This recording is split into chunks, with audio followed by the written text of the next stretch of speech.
He's from Germany. I don't want to see this. You know, I hadn't know it was Scandinavia. Yeah,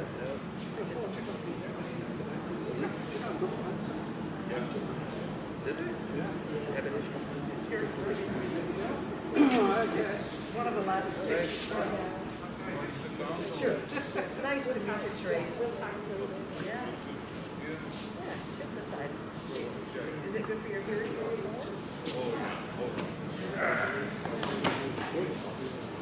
Well, hello, good afternoon, or not even afternoon yet. Good morning, everybody. We are doing two programs today, and I fooled myself. Thank you for being here for the Palm Springs Air Museum's Canadian Military Tribute. We appreciate you joining us. Our first program today, we're going to be talking about the de Havilland chipmunk. And as you can see, those of us that were in the hangar with us, we've got two of them here with us today, so we're very glad for that. And we're excited to have with us today our featured speaker, Mr. Richard Wilshire. He's a British expat, an information security management consultant who currently lives in Orange County. Fortunately for us, because he brought his beautiful airplane over from there. He has a passion for aviation since he was very young. Asthma kept him out of the Royal Air Force and even considering a career as an airline pilot. However, since he moved to the United States in 1999, he began a course of flight instruction and eventually obtained his private pilot's license at John Wayne Airport in 2001. Since that time, he's qualified in tail wheel formation and aerobatic piloting. Today, he's got over 350 hours flying his chipmunk. Oh, I'm sorry, not 350. 1,350 flight hours total, mostly tail wheel, and 525, I didn't mean to short you, flying his de Havilland chipmunk and chipmunks. I'm told we are absolutely not to take anything he has to say following this seriously, but trust me, folks, I would if I were you. Won't you please welcome our featured speaker, Mr. Richard Wilshire. Thank you very much. Good morning, Chris Scott. Thanks for being here. I'd like to spend, I think I've got about 40 minutes, I'd like to spend the first half talking about the chipmunk, its origins, its design, and its deployment. I'd like to spend the second half talking about a little adventure that my own chipmunk, the one over here, the red, white, grey one, was involved in on the 50th anniversary of the chipmunk, not the 75th. And then I'd like to spend the last eighth talking about a couple of adventures that I've had with my chipmunk since it's been over here in the US, but still in connection with its Royal Air Force associations. So, if I've mastered this, I hit that. There you go. Okay, what am I doing wrong already? Pushing the wrong button. Right, I'm the IT guy, okay? So, this much you've heard. So I want to start talking about the origins of the chipmunk. In October 1945, the Second World War was coming to an end. The war in Europe had ended. The war in the Far East was coming to an end, I think probably in November, wasn't it? And in the UK, de Havilland had realised that their Tiger Moth, which had been the trainer of most of the British Commonwealth countries, certainly, was becoming a bit old. It was 15 years old. They wanted to build a replacement for it. It was getting definitely long in the tooth. This example here is a DH-82C. It's not a C for Canada, although this is a Canadian version. It's a C because there was a B before it, and before the... well, you've worked that out. The thing about this is that... let me see now. There we go. The Canadians put a cabin on it, because it's cold up there. So it was designed as a two open cockpit aeroplane. They also put a tail wheel on it, because it was originally built with a skid, and in the UK in particular, operating on grass, that gave it enough drag to be able to slow down and didn't need brakes. Well, now it's got a wheel to roll along, so they didn't put brakes on it.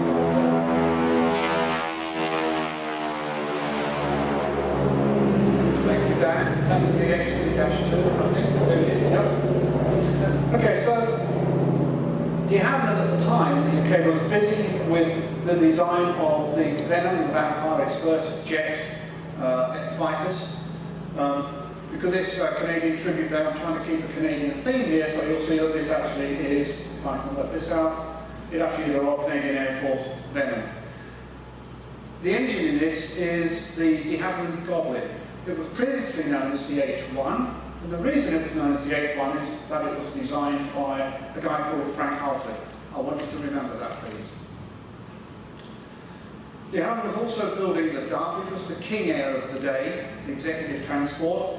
I guess this must be in Canada. Two clues. One is it's got a Canadian registration, and second is snow on the ground, although it could have been here yesterday almost. And the third thing is that they were building this, which was the world's first jet airliner, the DH-106 Comet.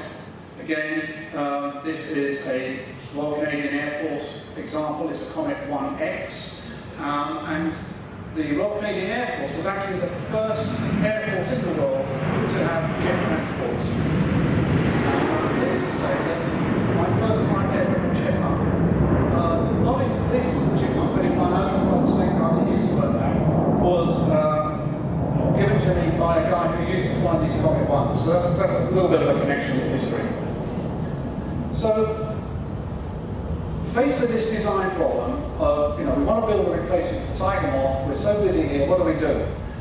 Then they thought back, well, back in 1928, one of the guys in the boardroom pulled out his iPad, opened up ForeFlight and said, hey, look, 3,099 nautical miles away, there's a place called Downsview, let's build ourselves a factory there.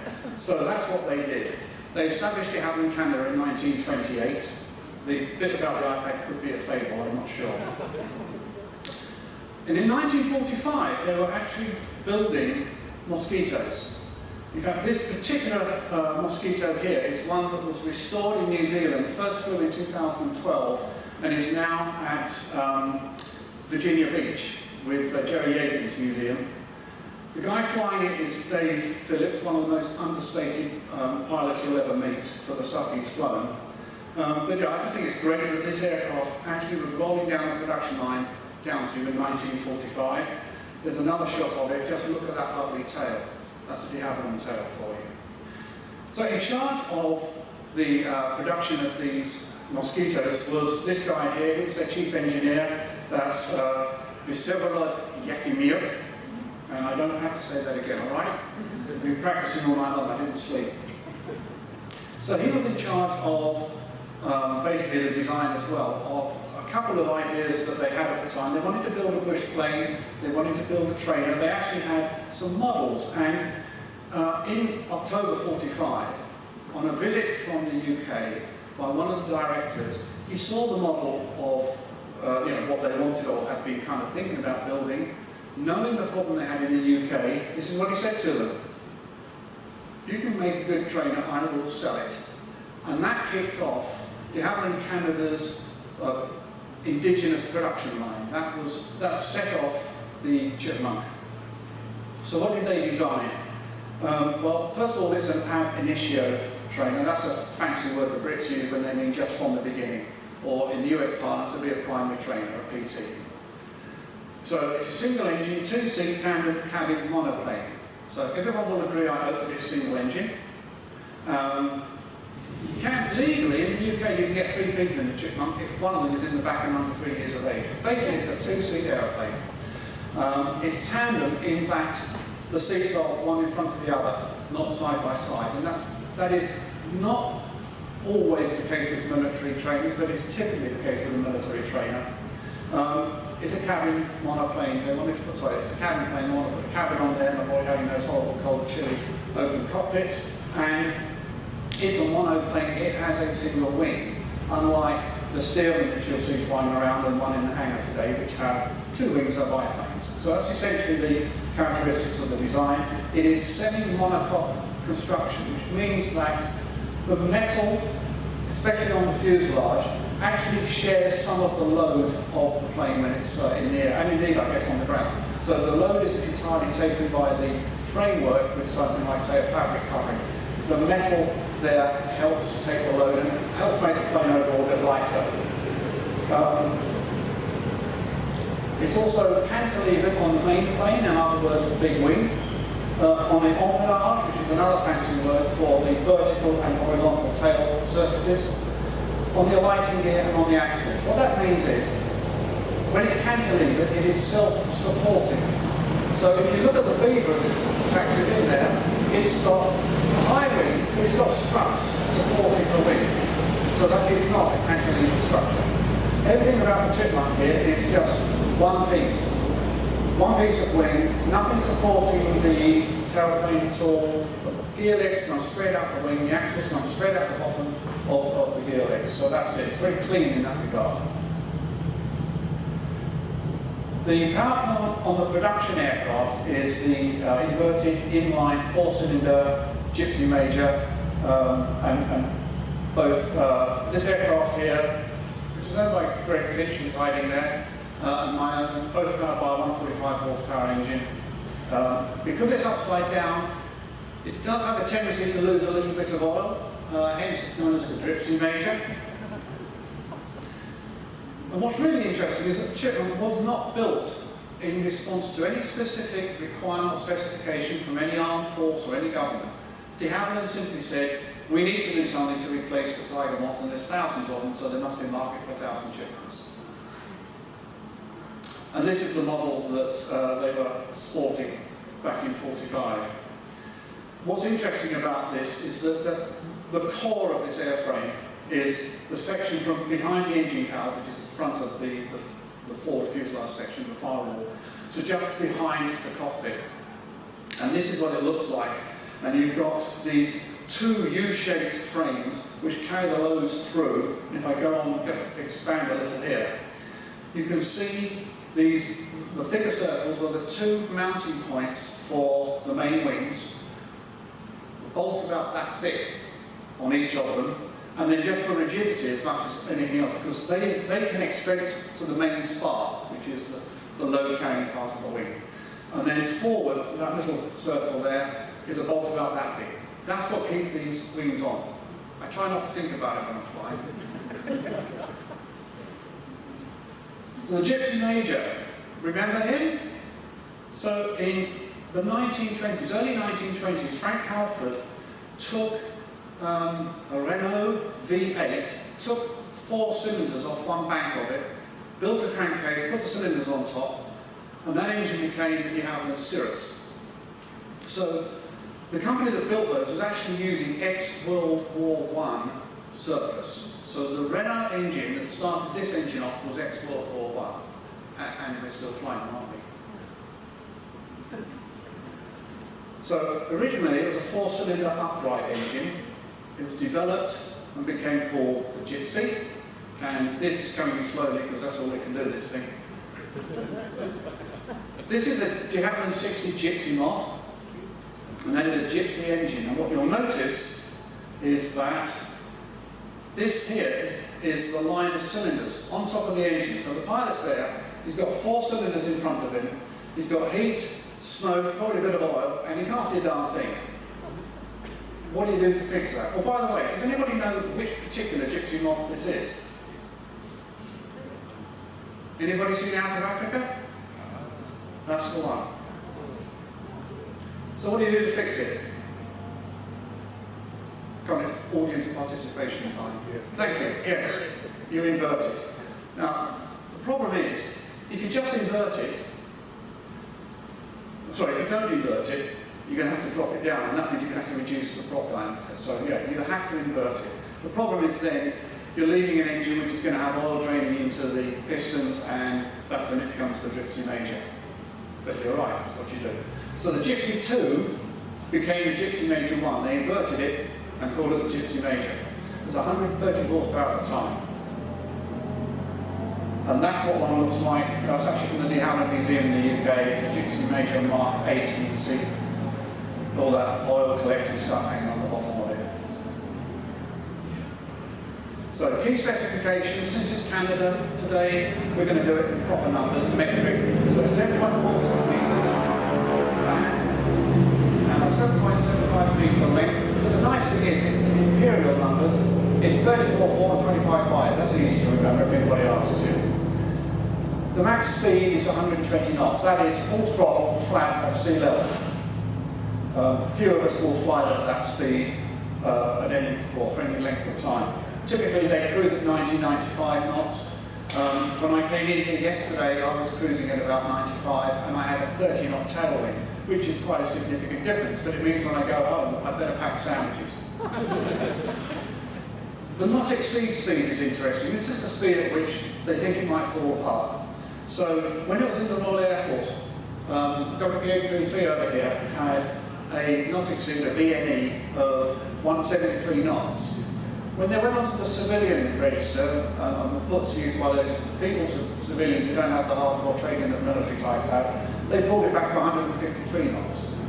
That aircraft is actually on a standard certificate under the FAA here, and the FAA on their standard certificate say, do whatever the Brits did on their standard certificate. Oh, but take another 10 knots off. So I'm restricted to 143 knots max speed in that plane. But I can tell you, I can only get up to 140 if I'm nose down at 2,500 feet per minute descent rate. And I've done it just to kind of prove the point. But they did dive test into 240 knots, so I'm feeling fairly comfortable about it. 15,800 is the service ceiling, although the highest a Chipmunk has ever been is 25,500 feet, and that was with the Gypsy Major 50 on the front, and that was just a test specimen.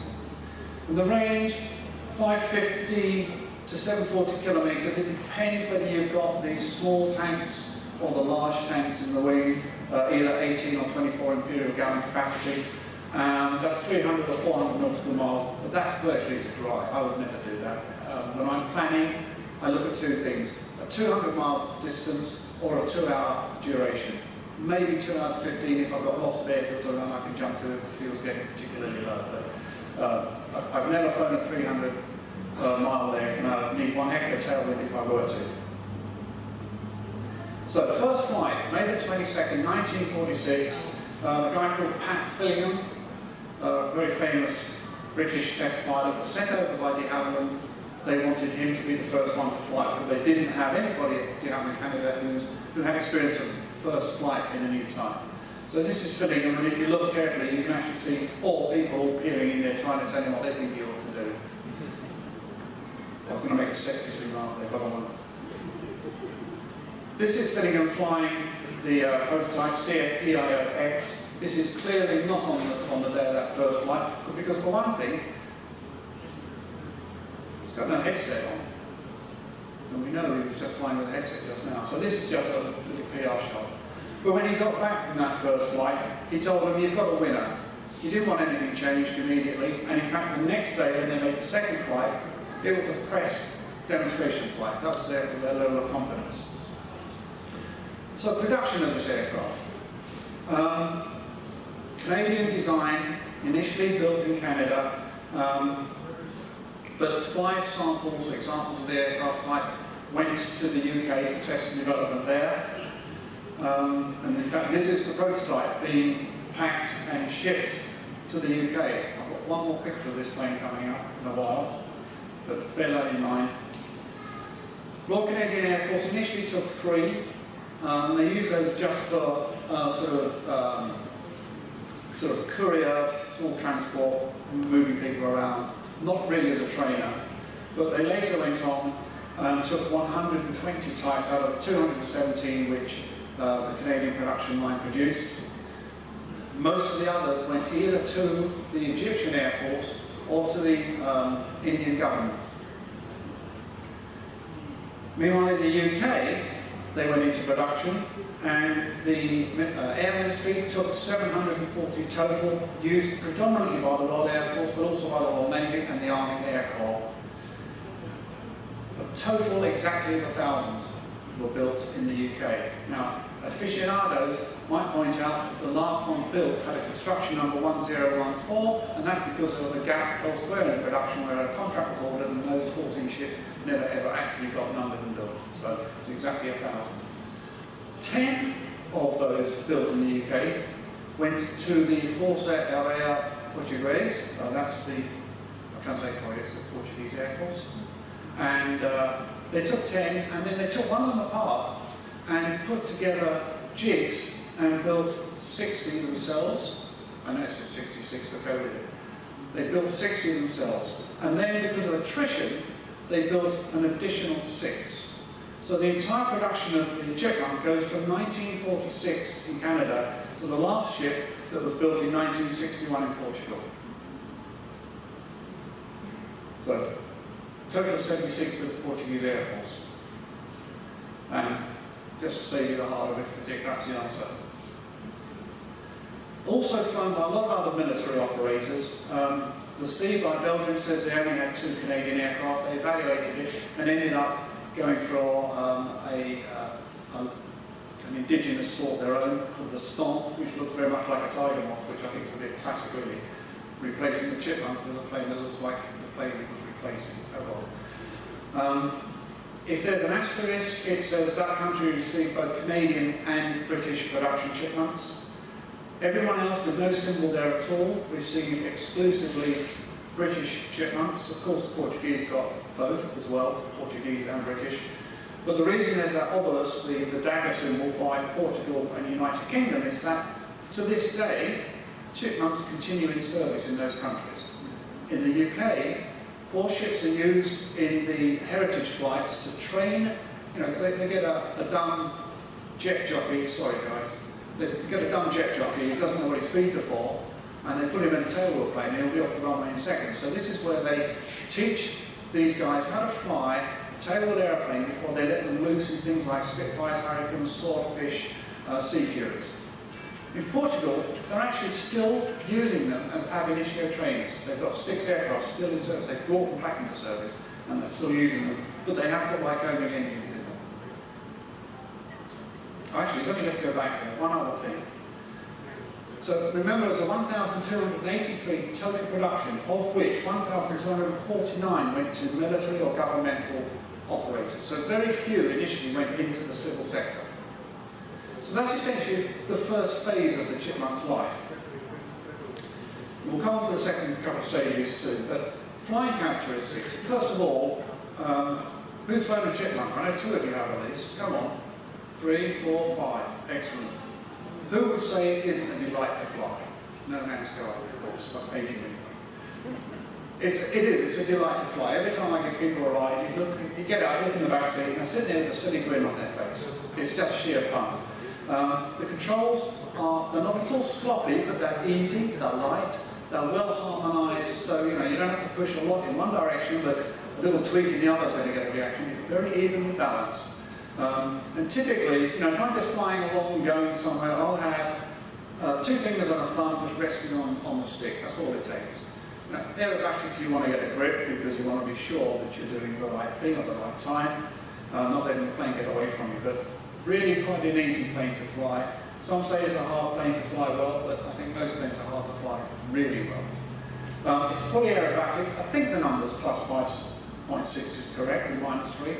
But I pass out at 4.5 G, so it doesn't really matter, I'm never going to get there. It doesn't have an inverted fuel system, so when you do get the thing upside down, the engine tends to falter, even go quiet on you. It can get people a little worried, but as long as you've got enough height, you can get the nose down, little windmill and start again. Don't panic, yeah. So let's talk about the survivors of chipmunks. This brings us into the second phase of its life, I guess. A lot of aircraft were demobilised out of the forces, and a lot of them went to flight schools and flying clubs. A huge number in Australia, actually, as well as in the UK. And at the time, there were some foreign exchange restrictions, which in the UK certainly stopped people importing aircraft from outside the UK. But then, when those restrictions were lifted, Cessna and Piper started making inroads into the UK because they had planes which were actually cheaper to run. And so the chipmunks then began to get phased out of flight schools.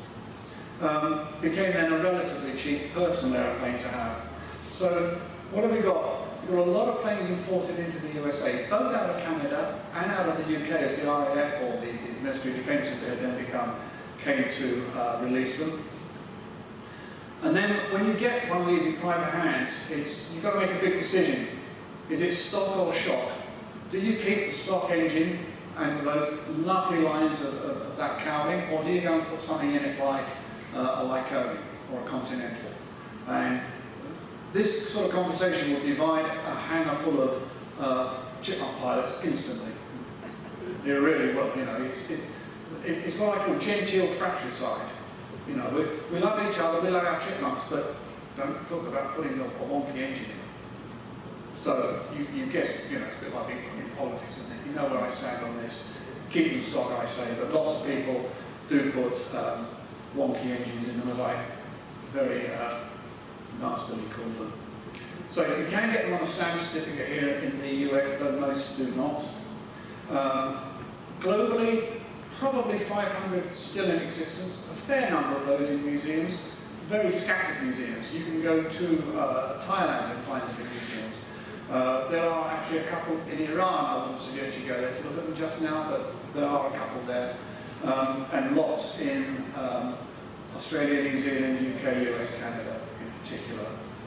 Many of them flying in many, many European countries as well. So about 400 still airworthy globally.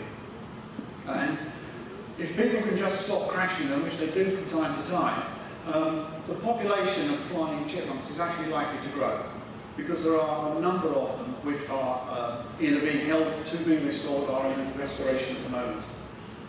And just a few samples of these. This is number 11 off the Canadian line. It's one of the 5 that was sent to the UK. This airplane's never ever had any registration other than this GAKE, and even though it did for 10 years go back to and fly in Canada. It's now back in the UK, and it's an absolutely superb example. Here's a nice trio, echelon of 3 in Australia, where they are, I think at the moment there are 60 flying in Australia. There are 40 in New Zealand, which actually makes New Zealand, this is a useless fact, New Zealand is the highest number of chipmunks per capita in the world. And okay, I've knocked all those planes with the wonky engines, but this is owned by a friend of ours up in Maryland. It's got an IO 540 on the front. I think it looks quite exotic.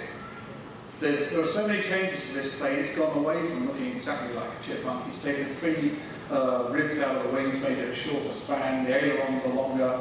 Obviously a substantial difference to the rudder.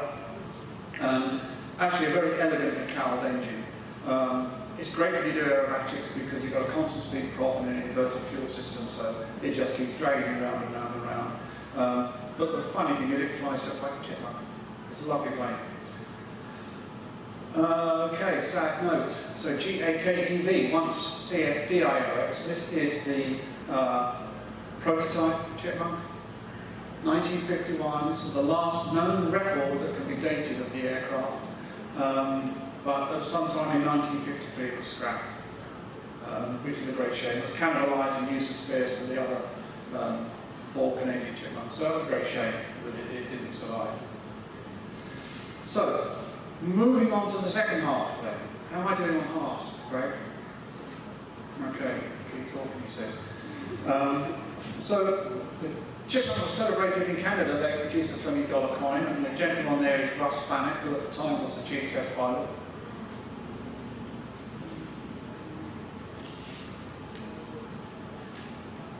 The Brits decided to do something a little more adventurous. They thought they'd take 2 chipmunks and send them around the world, around the Northern Hemisphere.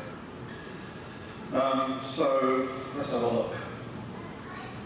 Start off here in the UK, out across Western Eastern Europe, all the way across the Russian Federation, up north to Providenia Bay, hop across the Bering Strait, Alaska, Canada, and then all the way back up north again to minimise water crossings, over and around Greenland and then back home to the UK.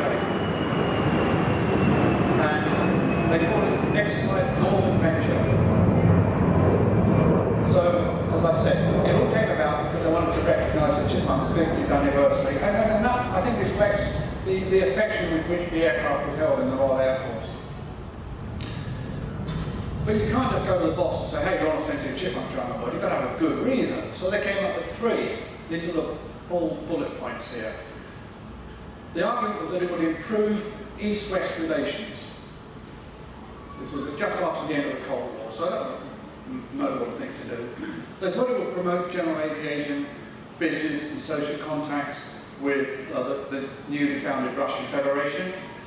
And they thought also it might provide an overland route from Europe to North America instead of having to go around the Atlantic and the perils of that. And if you want to know about the perils of that, pick on Steve Randall at the back there who can tell you all about it. Or his other book. Get over there. Okay, sorry. Anyway, we know why they were doing it. It was to celebrate the 50th anniversary of the Chipmunk. So where do you start? Well, if you head out across Russia, you don't have many airfields. You also have some large expanses of water to cross. So you're not going to get there on these piddly little tanks they got in there, the fuel tanks, on a 2-hour, 200-mile, 250-mile duration. So what you need is an auxiliary fuel tank, maybe one that holds about 2.5 times as much fuel, and you put it in the back. Take out the back seat and you put this in the back. And I'm happy to say that I actually have that fuel tank that was in that plane when it went around the world. I've got that in the hangar on the stand and it's looking great still. So this is what gave them a 5-hour endurance. So the world record, although that's not an official world record, but the world record for a Chipmunk flight was 4 hours and 55 minutes. So what they used to do, one of the problems they had actually going across Russia is access to avgas.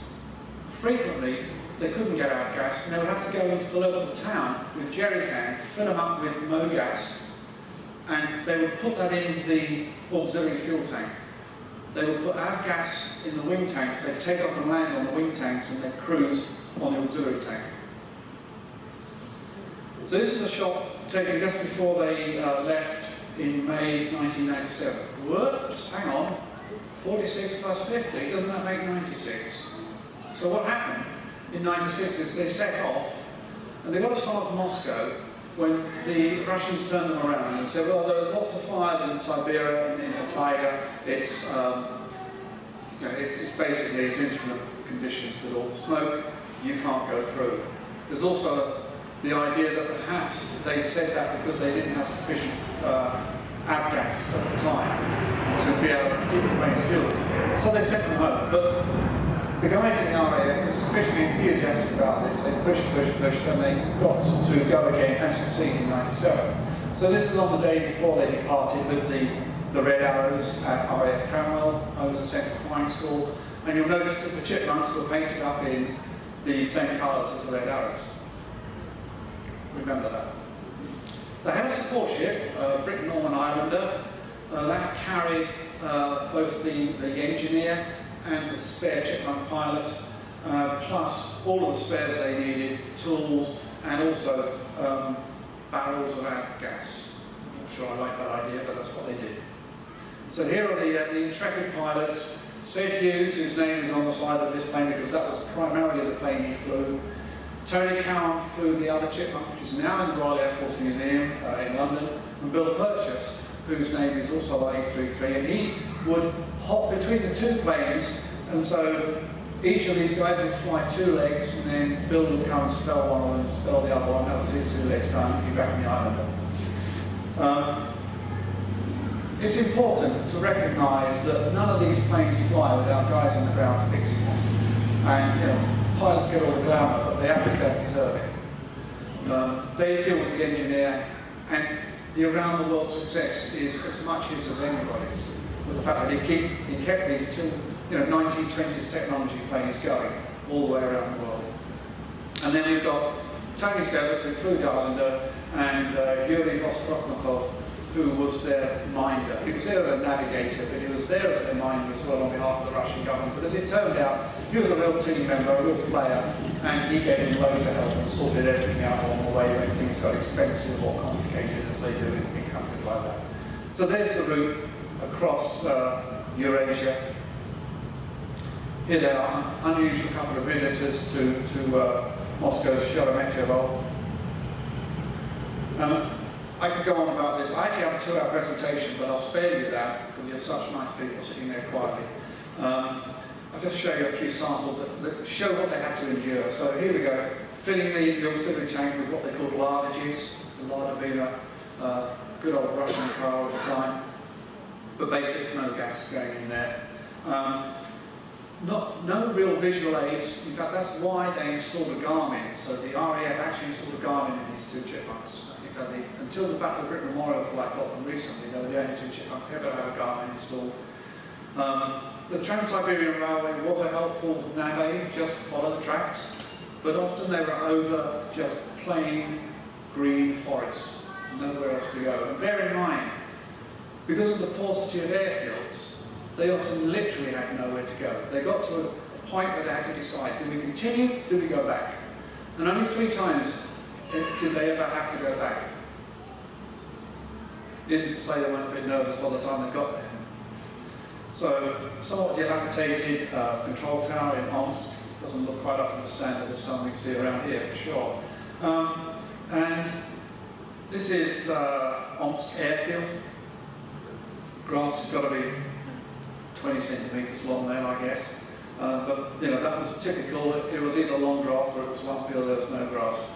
And there's a rather sad-looking Antonov 12 in the background, which, by the way, the prototype had its first flight on my 5th birthday. And they only built 12,046, which is fewer than the number of chipmunks built. I thought you'd like to know that. This is the grass airstrip. I guess the grass just got fairly brown. They called them grass strips, but a lot of them are just plain dirt. Although this picture here does reveal the grass, it's just here on the extreme right. An Antonov 24, a real workhorse in the Soviet Union and Russia. But this is the kind of thing they had to put up with all the time. In fact, it's not surprising that they had a stone ship on one of the plots which needed it to be replaced. Yes, they took a spare propeller with them. Wouldn't you? Another little problem, getting rid of wild ponies. So the wild ponies had to be cleared from the runway. When they came to leave, they got the bill, which included a massive fee for clearing away the wild ponies. And this was the sort of thing that happened all the way. They get ridiculous bills, like, you know, you spilled oil on the tarmac, we're going to have to clear that up. In fact, there's a huge puddle over there. It was totally irrelevant. It's just a way of trying to extort money from them. Usually ended up with lengthy negotiations to bring it down by about a factor of 4. Tom Toll's an interesting place they went to. It looks nice and sunny, and of course this was in early June. But it's actually the coldest inhabited place on the planet, colder than anywhere, even in Antarctica. So minus 71.2 Celsius, which I guess would probably make your eyeballs freeze if you open them outside the house. So not recommended in winter. And this was one of the more salubrious accommodations they had, when they called it the Tom Toll Hilton. It was actually its barracks. Often they had no running water, no hot running water. What did run would be a brown colour. Just, you know, not the greatest living conditions. Just another picture here with another Antonov operating on grass. This is Zurianka 9km strip. It's called Zurianka 9km strip because it's 9 kilometres from Zurianka strip, which floods in the spring, so they needed another airfield.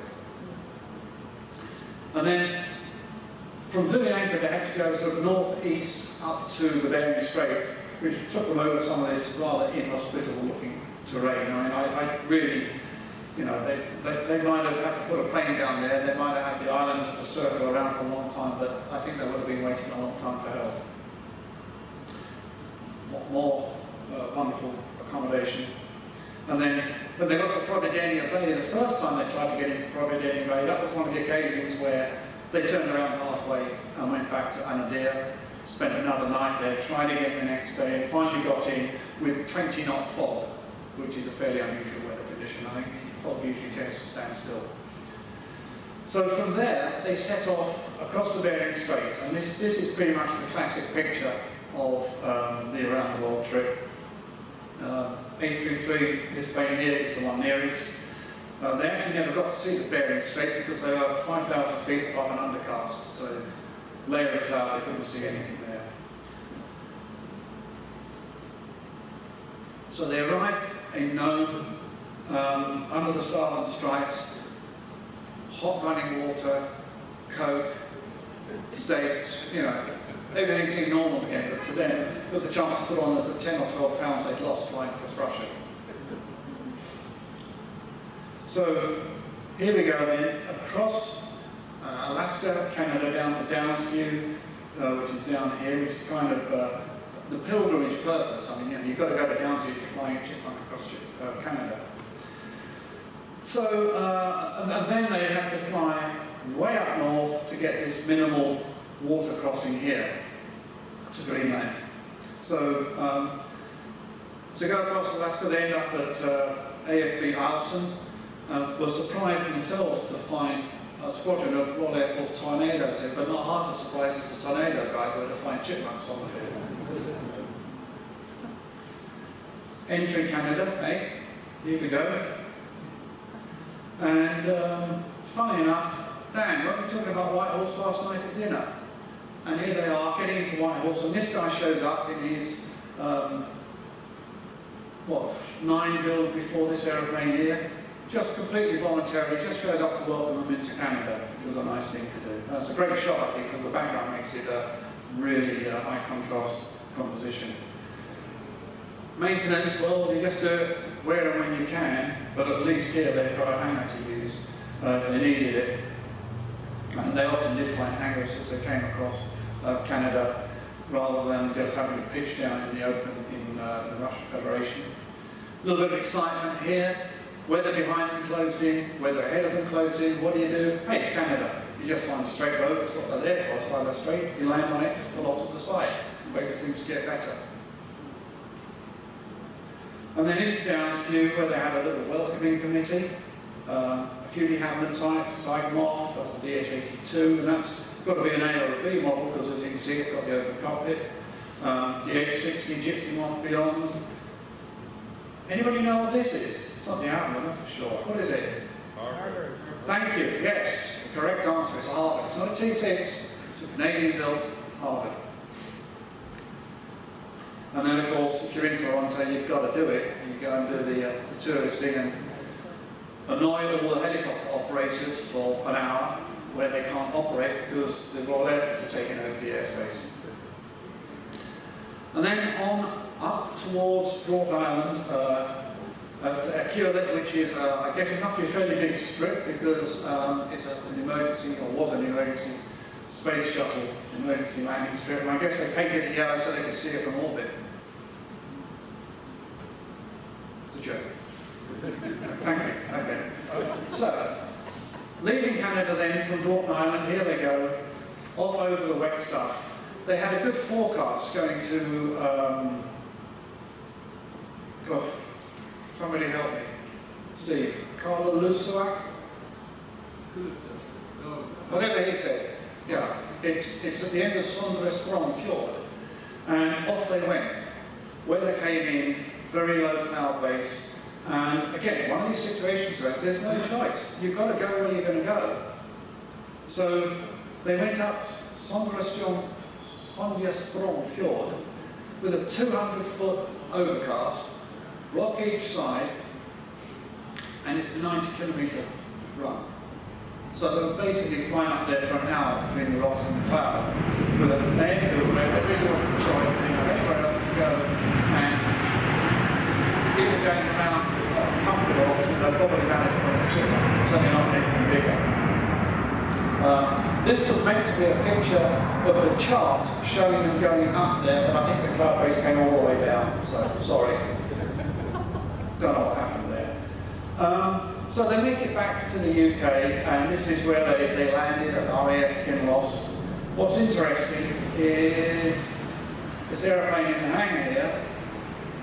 Look at those engine intakes. Don't they look a little bit like the intakes on the Comet I showed you early on? Well, this is actually a Comet derivative. It's the Hawker Siddeley Nimrod. It's got, basically, they've got another fuselage on top of the original. And that served probably until about 10 or 12 years ago. So again, you know, the Comet airliner had one heck of a long career. So from there, they continued on down to what had always been their planned destination, the Royal International Air Tattoo at RAF Fairford. And so you've got here the two Chipmunks here, and in the background is actually the backup ship. It never was used, but they had a backup ship painted up, ready to go, and they could have dropped everything in that if either one of the two prime ships had gone south on them. So that's about the end of the story. Just a few numbers. They flew 66 legs and went to 62 airfields. They flew over 16,000 nautical miles and 170 hours in round numbers of flying time. And it took them 63 days. I love my Chipmunk. but 63 days of flying it, I think, would be about 3 days at least too much. When these aircraft when these aircraft got back from this flight and were put out to rest by the Air Force, they're both of the same era, late 52, early 53. Mine in particular, 15,591 hours and 32,000 plus landings. The other one, modest, only 12,000 hours and 28,000 landings. Today, and that's about all that WP962 will ever achieve because it's now in a museum. WP833 these days has about 16,800 hours, a bit short of, and 33,000 and something hours. Fairly high time. I've gone through this relatively quickly. If you are interested to know more about this story, there's a book which the lovely young ladies are selling over there by the plane. Go and have a look at that. And finally, and the proceeds go to charity. I'm just doing this as a share of it. Finally then, just a couple of adventures I have been fortunate enough to have since acquiring this aircraft. The Air Attaché in Washington DC, the British Air Attaché that is, invited the aeroplane up to Washington DC in 2018 for the RAF 100 celebrations. Continuing with the Canadian theme, here she is next to the Canadian Lancaster from the Canadian Warplane Heritage Museum at Hamilton. Great bunch of guys and operators of only the second airworthy Lancaster in the world. And here we are at the Udvar-Hazy Centre at Dulles International. So I got to fly my Chipmunk into Washington Dulles International, which was a bit of a laugh. It certainly caused a bit of havoc. On the way home, I stopped off at Oshkosh, and I was one of 3 aircraft which the EAA put together for an RAF 100 celebration. So this was a picture of one of my passes there, and I hope and expect to be flying this afternoon just to show the plane off. And here's a very rare shot. The Chipmunk is unarmed, but it's fearless, and here it is taking on a Spitfire head-on. Great picture. And that Spitfire is the only Spitfire that's actually been built in Canada. It's been flown there by Dave Hadfield. And finally, I showed you this picture earlier. The Red Arrows visited North America in 2019, and I thought it would be a good idea to get a picture of the Chipmunk alongside them again, but they changed their tail scheme. So I figured I'd better change mine, and here's what came of it.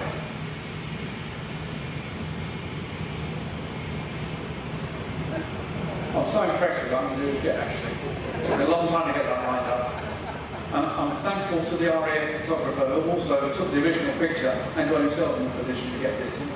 So what's interesting about this picture is that only the aeroplane, the helmet and the flight suit are the same in both pictures.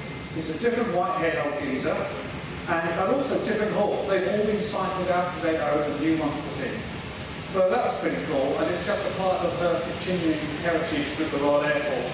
Occasionally I go down the Blythe with the RAF bring in Hercules for parachute training, and I'll just fly down there in sharp, and that always gives them a bit of a surprise when an RAF Chipmunk rolls in. So that's it, I'm done. I'm going to try and get out of here before you think of any questions, but if you're quick, I'll answer them. But thank you very much for turning up. All right, thank you, Richard. Thank you very much. Thank you, ladies and gentlemen.